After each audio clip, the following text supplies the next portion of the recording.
a Guerra do Paraguai, que aconteceu em 1864 até 1870. Foi uma das guerras mais sangrentas e violentas que tivemos na América do Sul, o que nos deixou grandes marcas. Tudo começou com os paraguaios querendo pegar a Bacia da Prata e Uruguai, mas isso era muito importante para os brasileiros, então obviamente eles não deixaram, e entraram em guerra. Só que até o próprio Uruguai participou da guerra também, que foi de 10 de agosto de 1864 até 20 de fevereiro de 1865. Dois partidos estavam disputando o poder em Uruguai, o Blanco e o Colorado. O Colorado era liderado por Venâncio Flores, que pediu ajuda ao Brasil e à Argentina, e o Blanco pediu ajuda para o Paraguai. Mas, no final, o Colorado venceu. O Uruguai cresceu, mas óbvio que o Paraguai não ia deixar isso barato. Então, Solano Lopes enviou um aviso diplomático para Dom Pedro II para deixar o Uruguai. Mas, como Lopes imaginava, Dom Pedro não aceitaria. E isso aconteceu. Então, a única forma de Lopes era a guerra. Então, em 27 de dezembro de 1864, Solano invade Mato Grosso. E assim se começa a Guerra do Paraguai. Os paraguaios conseguiram conquistar o Mato Grosso. Pedro ficou tão irritado que de todo jeito queria participar da guerra. Mas eles não queriam deixar. O povo ficou com medo dele até abdicar. Então, ele não foi como imperador, e sim como cidadão.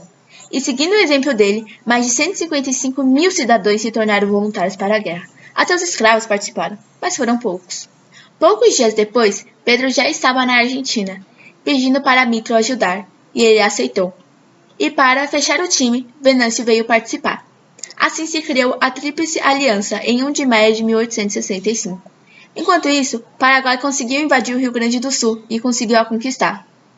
Ao mesmo tempo, os argentinos sofriam com a Marinha do Paraguai, mas logo isso acabou, pois contra eles estava vindo a Marinha Imperial Brasileira.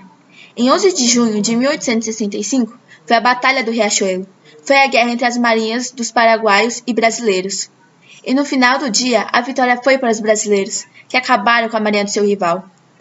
Agora que o poder militar de Solano estava acabado, era a hora da Tríplice Aliança agir. Na Batalha de Jatai, Venâncio teve uma vitória contra os paraguaios, e essa foi a primeira batalha no campo de guerra. Depois, chegou a hora dos brasileiros atacarem. Então, em 16 de julho até 18 de setembro de 1865, foi a batalha no cerco de Uruguaiana. E com a vitória do Brasil, eles conseguiram o Rio Grande do Sul de volta.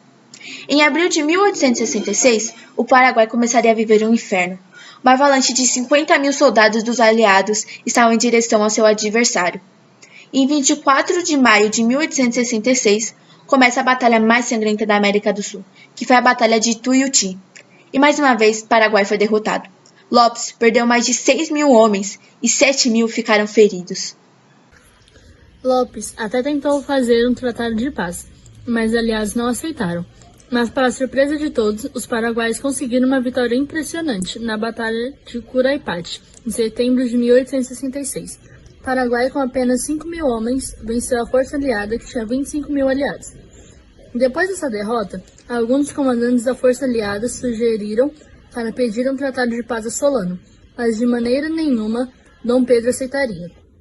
Pedro pediu ajuda para uma pessoa de grande confiança para ele, Luiz Alves de Lima e Silva, mais conhecido como Duque de Caxias.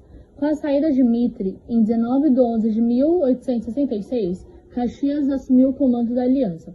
Outubro de 1866 até julho de 1867, Caxias treinaria os homens e renovaria a máquina de guerra para um ataque brutal contra o Paraguai. Depois de conquistar a força, a passagem se Humaita sobre chuvas de canhões. O caminho estava livre para a força aliada atacar. Solano, como estava sem nenhuma saída, então mandou mulheres e crianças para o campo de batalha e seus homens que estavam sem nenhum tipo de uniforme e até sem sapatos. Caxias devastou a cidade à procura de Lopes. Ele iria até ao fim para matá-lo.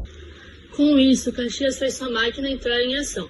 A partir de dezembro de 1868, ele teve várias vitórias, como a vitória da Batalha de Itororó, 6 do 12, Batalha de Avaí, 11 do 12, e entre outras. Essa sequência de vitórias ficou conhecida como Dezembrada.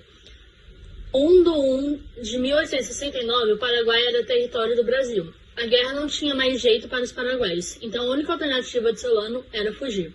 O comando geral da Tríplice Aliança foi passado para o conde de Eu, pois Caxias estava doente. Conde Diego comandou as últimas batalhas da guerra e teve vitória em todas. E por fim, na batalha de Cerro Cora, Solano é morto por uma lança no meio do peito, por um soldado brasileiro chamado Francisco Lacerda, só que mais conhecido como Chico Diabo.